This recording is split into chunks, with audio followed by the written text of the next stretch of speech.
Good evening, Council, members of the gallery, friends at the media. I'd like to call the Tuesday, December 10th, 2024 regular meeting of Council to order. First up, under 2.1 is adoption of this evening's agenda as amended, please. To add correspondence to the reading file from the Valemount Area Recreation Development Association. So as amended, moved by Councillor Pearson, seconded by Councillor Mullick. Further additions and or deletions? All in favor? Carried. 3.1, adoption of the minutes of the November 26th, 2024 regular meeting of Council. Moved by Councillor McLean, seconded by Councillor Blanchette. Any errors or omissions arising? All in favor? Carried. 4.1, under the delegations, we do have one this evening from the Valemount Industrial Park. To provide an update, we have Mr. Tom Jamin, the VIP president, and Mr. Andy Hebel, the manager. Welcome, gentlemen. Welcome. So, Mayor Torgerson, council, and staff members, we're here to present from the Valemount Industrial Park. As most of you are aware, the Village of Valemount instigated getting a separate board for the Valemount Industrial Park, separate from the Valemount Community Forest. That board had its first meeting in September. That was also my first meeting. And now I'm the president of the Valemount Industrial Park. And so Andy is the manager of the sawmill and of the industrial park. And Andy is going to go through our ups and downs. Mostly ups. Mostly ups. So, Andy. Okay, forgive me, I haven't done this before, so I may not be too fantastic at it, but I'll do my best. I'm Andy, the general manager of the Valemount Industrial Park and Specialty Mill. Basically, the purpose of us being here is to update the Village of Valemount, Mayor and Council, on the last year of the Valemount Industrial Park and its subsidiaries, being the mill, and to briefly describe our future plans.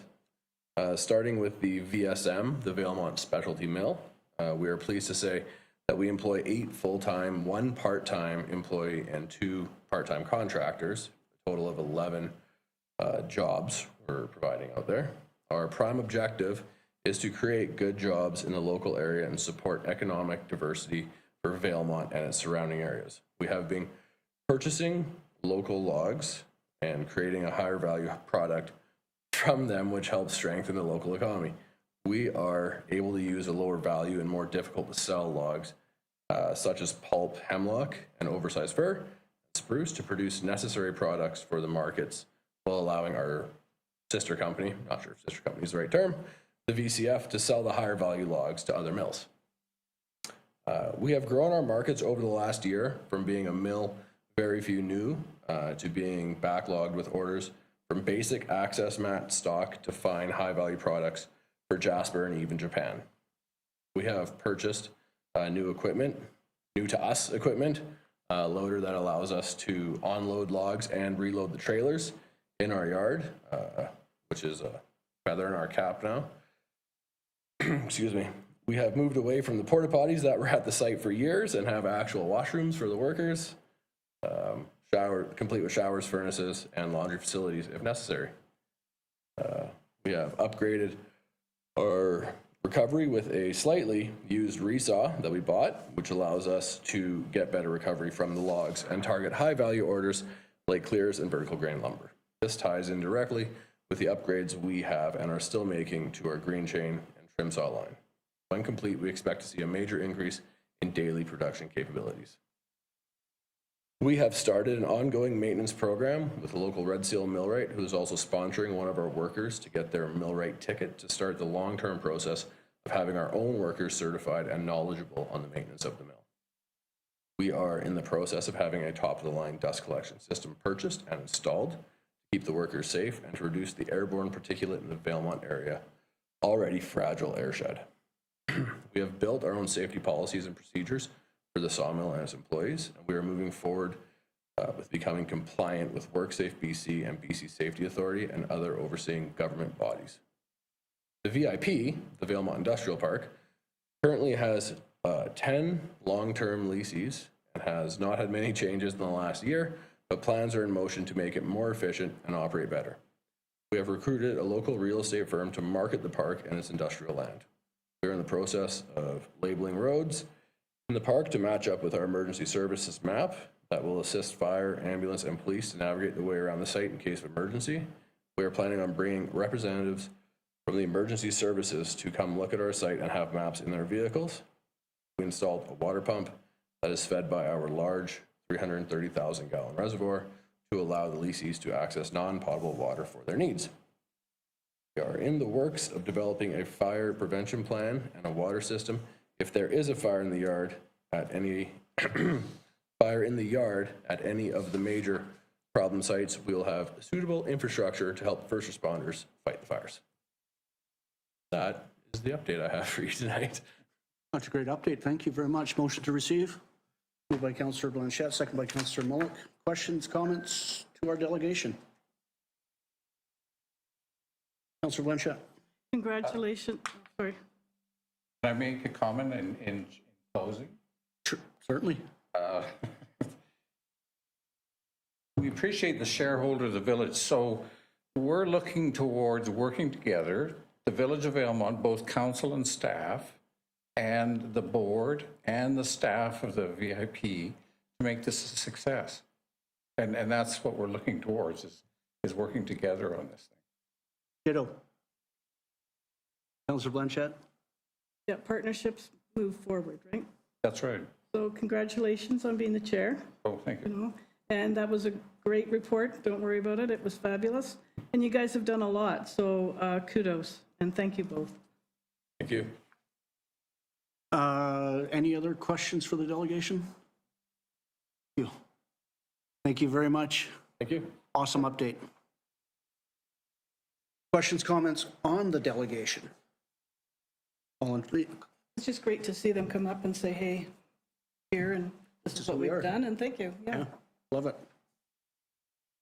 Councillor McLean? I agree. It's great to hear what you've been doing, and a lot of accomplishments. Yeah, I particularly like the Red Seal millwright taking on the apprenticeship, and so look that forward-looking vision. Yeah. Councillor Mullock?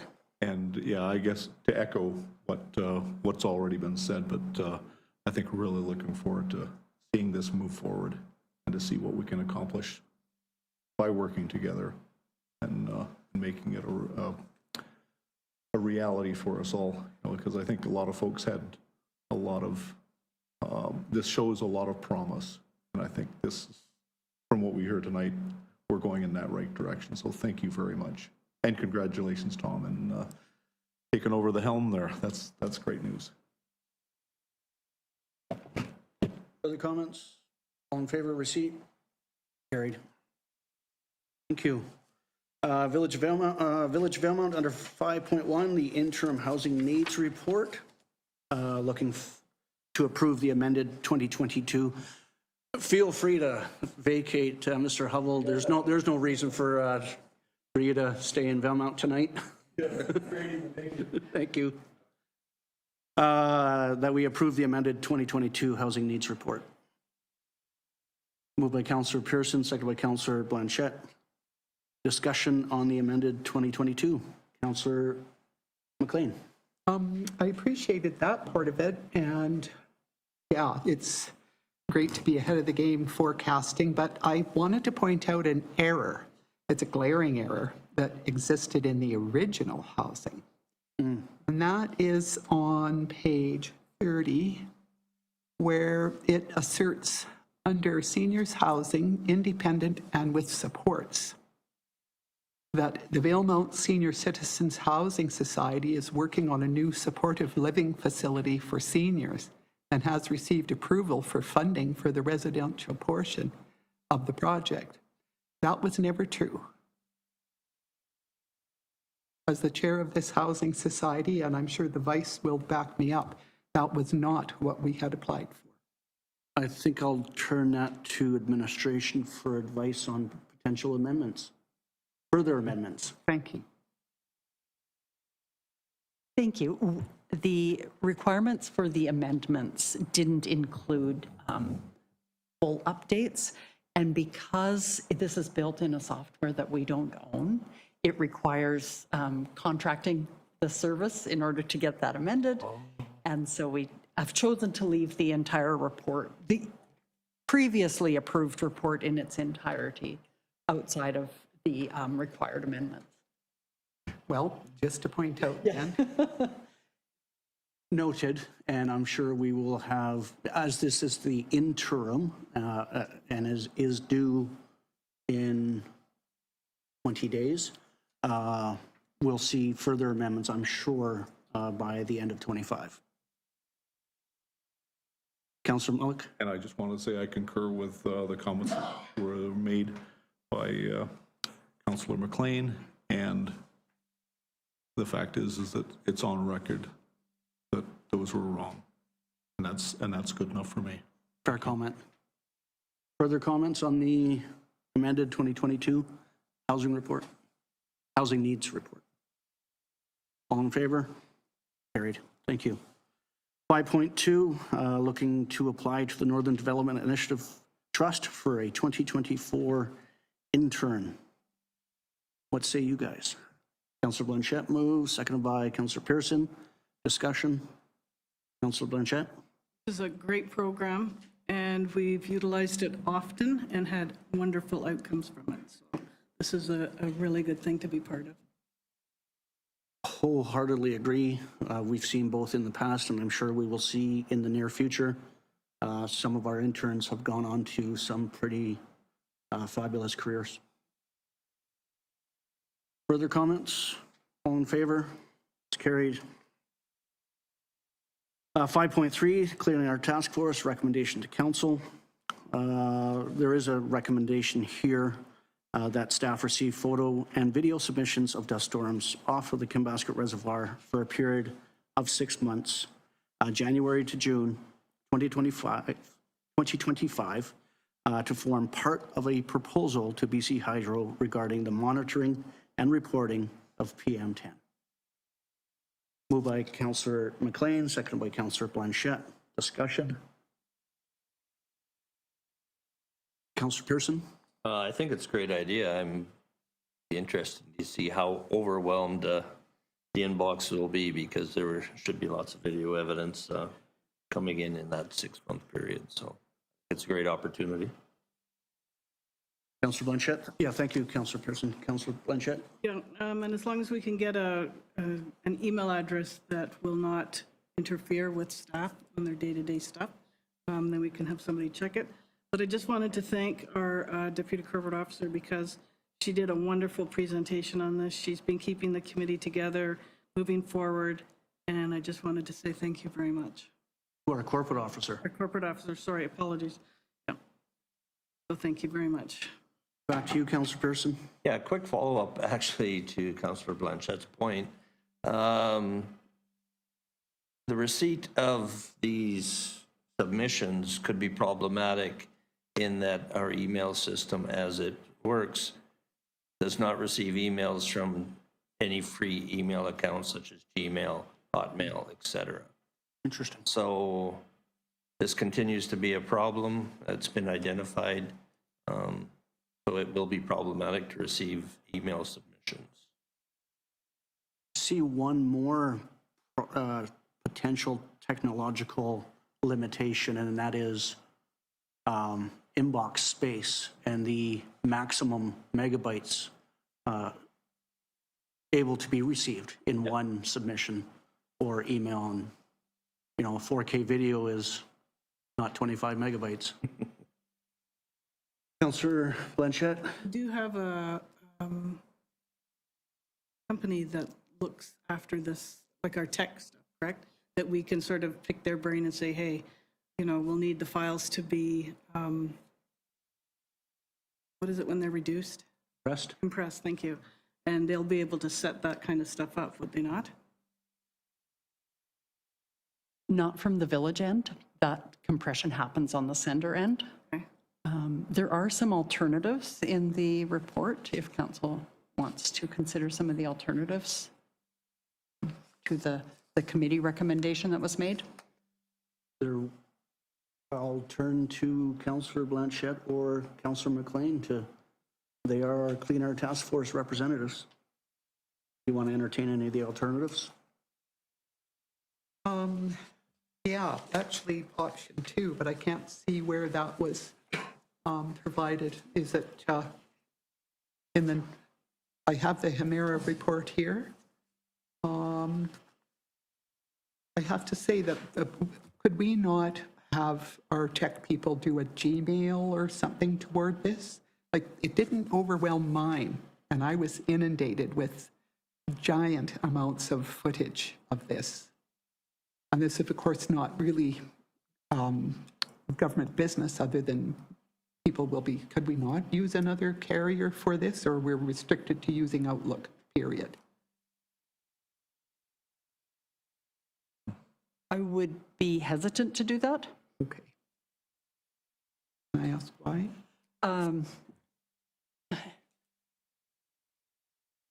The interface between our system and that system might mean that there could be security risks. Okay. I'm not techie enough Okay. Yeah. to be able to say that with confidence. Right. It just might worry me. I would have to verify that that would be a safe process. Right. I think that it's important in that the sheer numbers that I received, and nobody knew, this was just an initiative I started on my own, was recorded 11 days with reservoir dust storms that came from between February and June of 2024. And in the past, the Hemera report, I believe, records 6 dust storms in 8 years or something like this. So the frequency, and depending on the amount of snow, you're right, we could be inundated, but there was a second option there. I'm sorry, I'm ill-prepared with all of this stuff. Oh, thank you.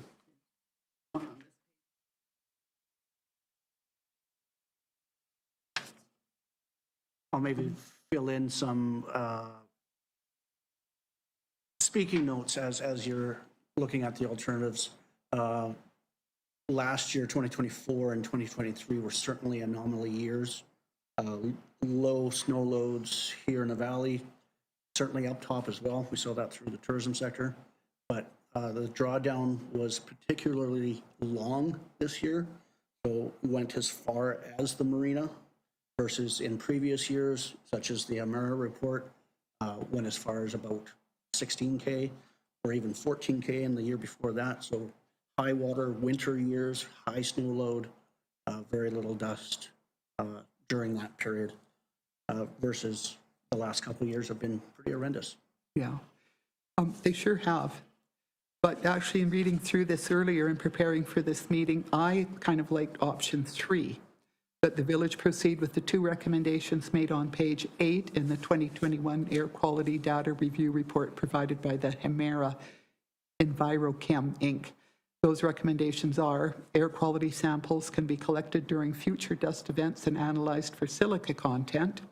Samples of the sand from the bottom of the Kinbasket Reservoir can be collected and analyzed for amorphous versus crystalline silica, as well as particle size distribution. As with alternative 1, the village would need to consider hiring a consultant to perform this work, which will be considered during the budget process and only be done in conjunction with other budget considerations. Out of the 3, with the idea that we would be overwhelmed with this email task. Number 2, about redirecting to other agencies, I don't think that that's a good idea. I don't think it would improve our relationship with BC Hydro. So personally, I would like to recommend that we look at option 3. So if I can paraphrase, there is a motion on the floor to receive video, to just have something on record for the next 6 months, plus option 3, as identified within the staff report, that looks to the Hemera recommendations. Did I capture that? Yes, you did. So the amendment moved by, did you have something to add? I did want to alert council to the potential staff implications for this. You may want to, in looking at a consultant for number 3, we may need to get them to deal with the video amounts as well, because your staff is pretty fully loaded, and I don't know where we will find the time to do this.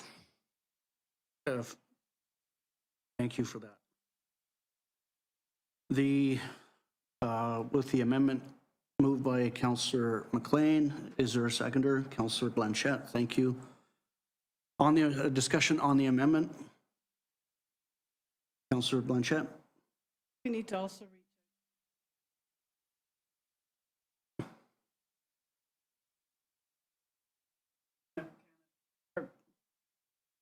Gail. Ministry of Environment. Yes, thank you. Because I think that she might be able to help us with this piece of it, on how we go about getting this information with less staff, put on staff. I think she'd be a good one to contact, figure out how to do this properly in that time frame. In your time, I just want to get some clarity. In your time on the task force, had the Humera document been surfaced for review by the task force and Ms. Roth from the Ministry of Environment? No? Okay. Sorry, on the amendment? Yeah, to the amendment, I think we need to clarify, as CAO has mentioned, by still leaving it, that first part worded the way it is, would indicate that staff is still going to be dealing with that. I think we need to clarify that maybe we look at an option for a contractor, a consultant to receive the files, do the air monitoring, that piece, and take it off staff's desk. Because looking at the review and authentication piece here, which I think is a little excessive, but it's going to be very time consuming. So if we could look at an amendment that all be included in a proposed request for a consultant. I would suggest that we defeat the amendment, defeat the original motion, bring it back on the table. I agree. Sorry, I was just going to say, you could pass the original motion with the amendment and then have a second motion for Councillor Pearson's amendment, but you can't amend an amendment. Let's make this clean. Any further discussion on the amendment? All in favor of the amendment? Opposed? 1, 2, remember, if I don't see a hand, you're in favor. 1, 2, 3, it is in favor. On procedure, Oh, it's just on procedure. please. Yes, opposed. Okay. Did you have a question on the procedure? No, Okay. thank you. So the amendment is defeated. So back to the original motion. Is there any further discussion on the original motion? All in favor? You want on the original motion? Okay, brain is too much for my brain. On the original motion, Pushing this on staff. That's, so I think what we need to do is bring to the table our IT guy and Gail Roth from Ministry of Environment and figure out a plan moving forward. So can we defer this until we've had a chance to talk to Gail and to our IT team to figure out a way of how this could, none of us are big IT people and none of us work for the environment. So we need to bring this to the specialists. This is important, so I want to do this right. Madam Administrator, you have a comment? Sorry, I was just going to recognize that Council, I believe the defeat of the original amendment was to allow Councillor Pearson's amendment, was it not? It was to just clean this, give us a clean slate and get back Defeat the to, original motion and start. that was my recommendation to council. And just have a nice, clean chalkboard, start again. All in favor on the original motion? Opposed? It is defeated. Councillor Pearson. Wow, okay. So boy, good luck wording this one. Would agree with the first section of collecting submissions and seeking a consultant that would collect the submissions and do air quality testing as per suggestion 3. I will leave it to Ms. Shepherd to word that. Do you have the spirit of the resolution? Is there a seconder?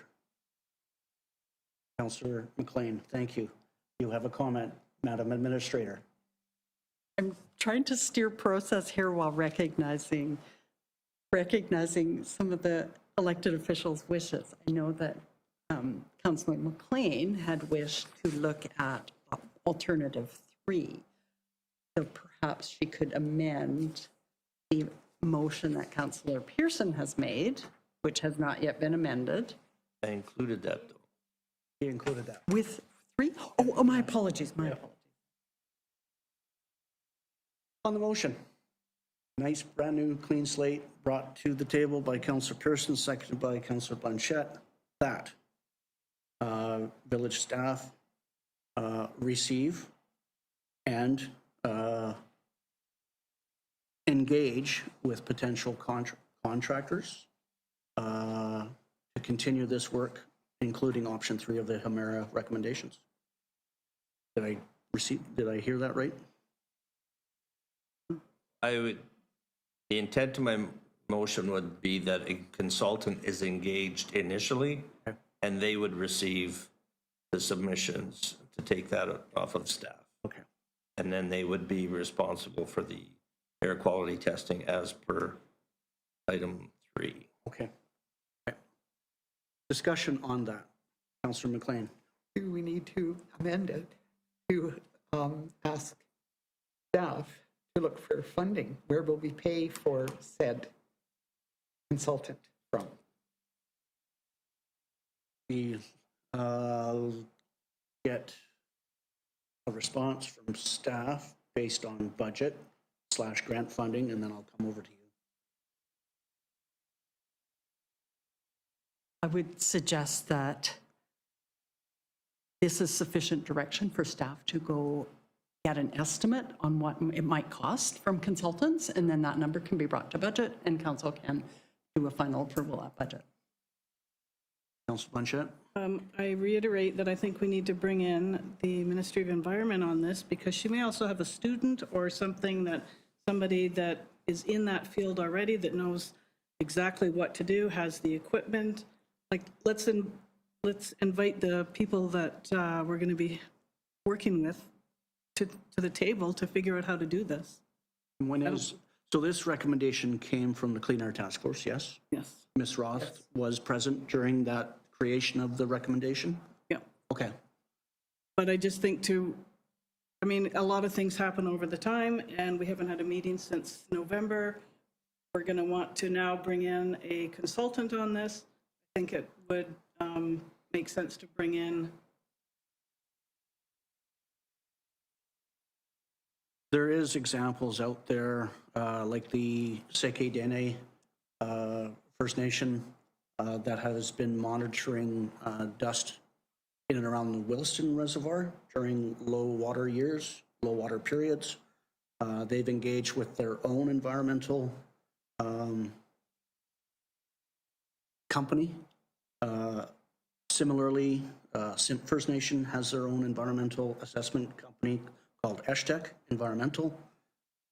I would hope that we engage with our First Nations partners because the program up in the Williston area was funded by BC Hydro, fully funded by BC Hydro. And so I wouldn't say, this isn't case law, so I wouldn't say precedence is set, but certainly an example drawn from a BC hydro reservoir involving a First Nation, involving communities, can be replicated. Further discussion? All in favor? Thank you, it's carried. Lessons in governance tonight. I have a thing in my office that says, original motion, amendment. Not followed this evening. Bylaws and policies, 6.1, rental of village facilities and property policy, looking to adopt or approve policy 12 as amended. Moved by Councillor Pearson, seconded by Councillor Mullock. Discussion. All in favor? It's carried. 6.2, council event attendance policy, looking to approve policy 98. Moved by Councillor Mullock, seconded by Councillor Blanchette. Discussion. Councillor Pearson. Yeah, I have serious concerns with this one, and so I will not be supporting it. On a couple basis. One, there is no numbers involved to give us an idea whether it's going to be a equitable budget for us to attend events, and it's very important for people to recognize that when we go to these events, we are representing our village. And so by being hamstrung on having to pick and choose, I don't think it's fair to our citizens. We don't go down, we don't carry proxies, so every person that attends is a vote when we hit resolutions that affect our community, our region, and our province. And moving forward, the next council could be entirely new. These are very important learning sessions that we go to. The UBCM, NCLGA. It's not just a week of glad-handing. So I think I would like to see this brought back with some idea of what numbers would be involved so that we know that we can go to UBCM, go to NCLGA, because at this rate, I mean, I'm prioritizing those two and I'll be dropping other things. So I really don't feel it's a fair way to deal with our travel. Councillor Blanchette? And I would, I agree with Councillor Pearson. I would like to see some dates because I can't, some of us that don't have any control over our schedules, I need to have dates of when things are going to be happening because I'm not the only one that works. I rely on other people and their schedule may be different than mine. So I can't really agree to something if I don't know when the date is. And things change, and so that was something that I had pulled out. Like I don't know when the next C2C is, or when NCLGA is, where, those things. No. Well, I think, I'll go to Councillor Pearson first for a comment, and then, or give my response to that. I would hope that some of these costs, while not identified in this policy, will be identified in the 2025 budget. And the 2026 budget will be different because costs will just simply go up in terms of it might cost $750 to attend UBCM, but it'll be $795 the year after that, and $810, for example. In terms of scheduling, I think every council member has received, I think, a schedule of events in your drawers, or just me? That's the mayor thing. Yeah, but didn't you? I'm sorry. Meetings that have not been scheduled for May 13th. Yeah, so the regular meeting of council, and then is identified that some of those, not having council meetings on some of those days due to those events. C2Cs, that'll be up to the hosting community to identify those dates. Can't help you there. I just wanted to make a point, like I rely on other people at the library. I can't just say, yes, I'll be there, you know, trying to set a budget, because it depends on their schedules as well, and the same with the clinic. So it's not as easy as saying, yes, I'll be this one, no, I won't. It all depends on other employees. Yep. Councilperson? Yeah, just a quick follow-up. I mean, relating to expenses, I mean, it's not our fault that UBCM is in Vancouver, Whistler, and Victoria. It costs a lot of money to attend. That's beyond our control. We live in a remote area. So that needs to be factored in, and to be put in a position of having to be discouraged from attending events, and I wouldn't even call it an event. I just feel that pressure is going to be on us to balance the proposed importance of an event. Do I choose NCLGA over a C2C? They're both equally important, and they both involve travel. And this will impact, I mean, counselors that work full-time have more restrictions on their ability to travel to all of these events. Going forward, who knows? I just find this policy a little restrictive for personal growth as a counselor for our village. Fair point. Councilor Mullock? Yeah, you know, I guess I like the idea, the concept, but I really think it has to be fleshed out quite a bit more. And that was what concerned me, you know, at the onset, was that there's no dollars. You know, that this has got to be something that we have, it has to be more, it has to be fuller. And like I say, I think I look at it as being a good idea, because it'll give me more of an idea of what others are doing, and maybe, you know, being a little bit more strategic in our priorities. You know, trying to figure out, you know, does everybody need to go to this thing, or does, you know, like, where do we get the best bang for our buck, really? And by doing this, to me, it kind of lays it out a little bit. Like, you know, like was suggested, I don't really have a good list of, you know, as time goes on, I have an understanding, a much better understanding of my responsibilities, but knowing what everyone else is doing too, so that we can kind of, you know, we can mesh it maybe a little bit better. And that's where I see this being a really good idea, but it needs some work still.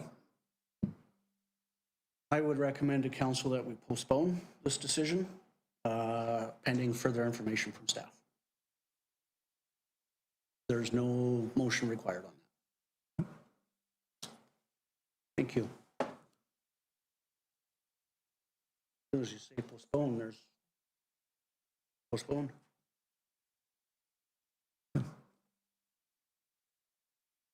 I haven't identified any new business. Reading file. Anything in there folks would like to bring to surface?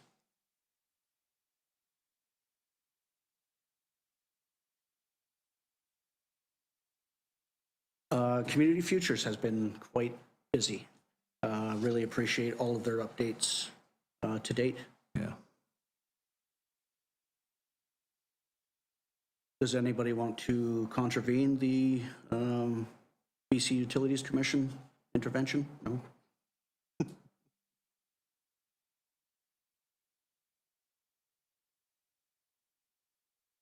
Prepared to move on? Councilor Pearson.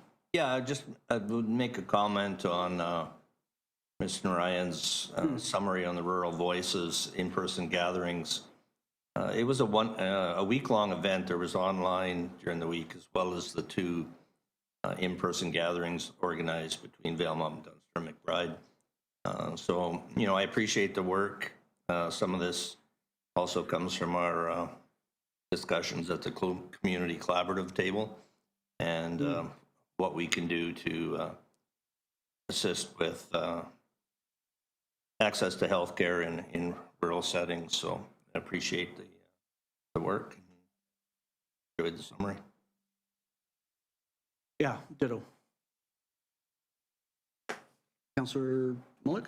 Can I go on to the, I just wanted to bring attention to the last one that was put forward by Varda, you know, you know, with the, you know, I guess I was, you know, to be honest, I'm quite dismayed to read this letter because I think, you know, in the discussions, it's all a good idea. You know, we're all agreed it's a good idea. It's something that's a necessary component of what's being tried here, and you know, I would really hope that we could leave no stone unturned to try and figure out a solution that's equitable to everyone, Village and Varda. Yeah. Yeah, no, I've seen communities with pump tracks, and boy, you can't get the kids off them. Anything further in the reading files? Reading file? Okay. There are no notes. Is there a notice of motion to be brought forward? Then I will move to council reports, please. Councillor McLean. Okay, on November 28th, I, along with the rest of council, had an information session with MLA Rosalind Bird. On December the 6th, I attended a virtual meeting of the Columbia Basin Treaty Local Government Committee to hear feedback from Indigenous stakeholders regarding the agreement in principle that has been achieved. On the morning of the 9th, that was only yesterday, I attended the regular online meeting of the Columbia Basin Treaty Local Government Committee to hear from the negotiation team about the agreement in principle that's been achieved. And at noon, I attended the online Columbia Basin Regional Advisory Committee meeting for an update as well. Now, with this agreement in principle, part of it is there has to be public engagement take place. I believe that community meetings are being scheduled into the future, but for now, there was an announcement yesterday, actually, that there's a 90-minute, this will be the second virtual information session on this, but a 90-minute virtual information session will be held from 6 to 7:30 p.m. Pacific time on December 19th. Community meetings are being planned for early in the new year. This virtual event was just announced yesterday, and if you are interested in registering for it and sharing feedback, you can find the information on the province's Columbia River Treaty website at https://engage.gov.bc.ca Columbia River Treaty Agreement in Principle. I just typed in Google the agreement in principle and it brought it up right away. But, so you do have to register in order to provide feedback, but this is the beginning of the public feedback, and we encourage there to be in-person meetings, but not scheduled yet. Yeah, I'm hoping to be back in cell service by 6 o'clock on Thursday. Right. To even get a snippet of it. Do we know if it's going to be recorded? I'm sure it's going to be They uploaded. usually are, yeah. But nothing beats live. No, Or, you know, engagement and questions, and I'm hoping they're open for questions. in the chat box, yes. In the chat box, that's right. Councillor Pearson. Right, November 28th, I also attended the meet and greet info session with our new MLA, Rosalind Bird. Some healthy discussions, and we'll see what she can do from her side of the room. December 4th, sat in Southeast BC Regional Connectivity Meeting. And December 6th, on Friday, at our Trans-Canada Yellowhead Highway Association meeting. One note of interest on that is we had an invitation as an association whereby I'll be sitting on a steering committee. We've been invited to sit at a steering committee for the Industrial Heartland to BC Economic Corridor Forum. And this is being hosted by the Port Authority of Prince Rupert. And they're going to focus on the highway and rail corridors from Alberta to the port and what we can do. So it's an opportunity to build relationships and partnerships with organizations, communities, stakeholders along the way. And so I'm got an initial phone call meeting to get an idea of what it's about, and looking forward to what that could bring. My report. Could you say that corridor title once more? Industrial Heartland. Heartland? Yep. To BC. I heard Heartland. Oh. Heartland to BC Economic Corridor Forum. Thank you. Councillor Blanchette. I have nothing to report. Wicked. Councillor Mullick.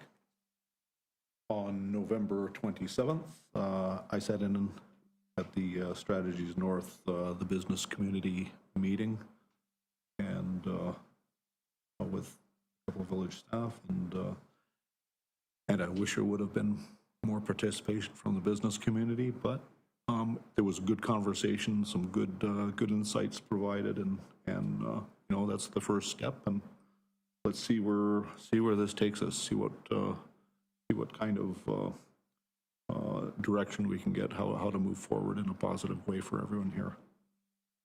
On November 28th, along with other council members, I sat in with MLA Bird, and that was, yeah, some really interesting conversation there. I thought it was a real good two-way talk, getting to understand viewpoints from both sides, trying to illustrate some of our priorities and our concerns, you know, ways that, as Councillor Pearson suggests, you know, how she can come to bat for us with things of mutual interest. But yeah, that was a really good start, I think. I'm looking forward to some good you know, continuing a good working relationship with our MLA. And that's it for me. Yeah, I do know to the Strategies North session on the 27th, just speaking with a few business owners, they've taken advantage of the one-on-one online sessions, you know, using Google Meet or other sort of online meetings. Simply, it was during the business day, can't get away from business to attend. So, you know, 5 o'clock, 6 o'clock, 7 o'clock sessions in the evening with Jacob and Nick. Grant? That was Nick. That was here. Nick is part of the team. Right, that was Nick and Grant. And I have to admit, you know, having the face-to-face with some of the business community members, it's a great opportunity to plug some of the things that we can, that are available, that are currently available, you know, things to participate in that they might find useful, or we might find useful, you know, their input into how to make things more productive for everybody. Absolutely. November 28th, I too attended the information exchange session with MLA Bird. And then December 4th, along with Councillor Pearson, the Southeast BC Regional Connectivity Committee. One highlight there was a presentation from SensiNet. It's a tech company dabbling in wildfire detection using both sensors, cameras, and artificial intelligence. One of their sort of flagship clients is Predator Ridge, just outside of Vernon. So this tech can detect smoke from like 50 kilometers away, identify it, look at weather patterns, potential fire spread, alerts. Fortunately, the thing that you need to make this stuff work is connectivity. December the 5th, I had a few other things going on December the 5th. First thing in the morning, had a CBT Housing Initiatives meeting, so my last meeting, or the last meeting of the CBT Housing Initiatives, myself being the chair. So we are sunsetting that committee. But just prior to that, I had a brief sit-in with the Emergency Management Working Group to express our gratitude to all of our emergency department team leads. And then I had a Northern Health Authority partner info session, the last one of 2024. So an update from both the CEO and chair of Northern Health. And then finished that day off with the Resort Communities Collaborative Mayors meeting. We have scheduled a meeting with the new Minister of Tourism, Arts, Culture, Sport, Spencer Chandra Herbert, thank you, for next Monday. So the mayors and CAOs will have a roundtable. I'll be meeting, hopefully, if we can find some time, with our administrator to go over some highlights and lowlights of our 2024 tourism season, and hopefully express some of our opportunities and challenges with the new minister. That's my council report. The calendar of events, so any questions? Calendar events under 13.1 are there for information. And now we have time for public comments under 14.1 on items considered by council as part of the approved agenda. Are there any public comments this evening?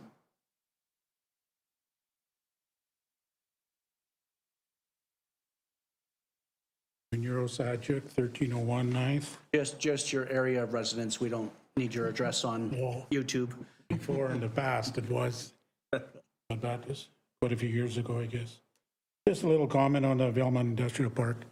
A little disappointing. I figured there'd be a little more info on the real meat and potatoes of how it's doing instead of just the overall, overall we know that what's going on for years now and stuff, but I think I could probably get into that with Tom sometime. And then the other thing is about the Varda deal. Was that 2023 or 2024 that they received that quite a big grant to put that, pump it up? And there was a lot of groups in there that year that were pretty disappointed with, they didn't get any funding because a lot of it went to that one group. And I think it was over 100,000 or 120. Okay, 120. And it was in 2024. 2024? Yeah, this year. Okay. I'm sorry, Tom, we'll just refrain from comments, unless you want to make a comment after Mr. Sajak. Oh, I was just wondering, so does that money go back in now for next spring? Yeah, they'll surrender it back to the Columbia Basin Trust. Okay. Okay, just a couple questions. Sorry to draw your evening on, Tom Jamin of Juniper Street. I want to comment on the Clean Air Task Force because I sat on that for 3 years, I think. And the conclusion I have from that is the weather station. We in Valemount sit between Blue River and McBride, and we do not have proper weather forecasting for Valemount. Valemount is very unique in its weather system. We cannot predict the windows for burning properly because we have to deal with McBride's window, which is not Valemount's window. And I think in my years and what I pulled from that task force, for me, one of the most important things is Valemount getting its own weather station. Because with our own weather station, we get proper reporting of what is happening in this valley. We're in a vacuum, and Blue River is radically different than us. McBride is a little bit similar to us, but we sit in a very unique weather situation. That weather situation affects how particulate matter is in our region. So I know Gail was not thrilled about a weather station for Valemount, but I think if if council would apply to Environment Canada and say, we would like, because I think communities in BC have done this, have moved forward and said, we want our own weather station. I would encourage council to move in that direction as a way of getting some more accurate information on what is happening around us in the environment, rather than relying on Blue River and McBride. Especially for venting, is that what your comment on? Particularly venting, because Craig Pryor pointed that out to us, is that there were times when Valemount's venting was not good, and yet the McBride index was good. Thus, it was legal to burn. While the conditions were bad. Interpretation. It was open to interpretation. So if you stuck to the law, you'd be burning sometimes when the conditions are bad, and it impacts the people of Valemount. If we had our own index and our own weather station, I think it would help. And also Environment Canada's, because of that, the P10 monitoring, we're not getting anything from Environment Canada for that monitoring. That should be an ongoing, continuous monitoring in this town because of the unique situation of Valemount. So that's my encouragement for the council, is to look towards Valemount being on the map with a weather station, and getting what goes with it to more understand what is happening with the climate here. Super appreciative of your comment. Thank you.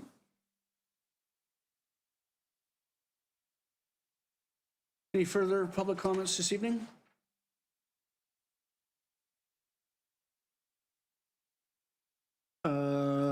We will now give notice under 15.1 to proceed in camera to a closed meeting for consideration of one item for Section 90D of the Community Charter to discuss matters related to Section D, the security of the property of the municipality. Moved by Councillor Mullock, seconded by Councillor Blanchette. All in favor? It's carried. Thank you.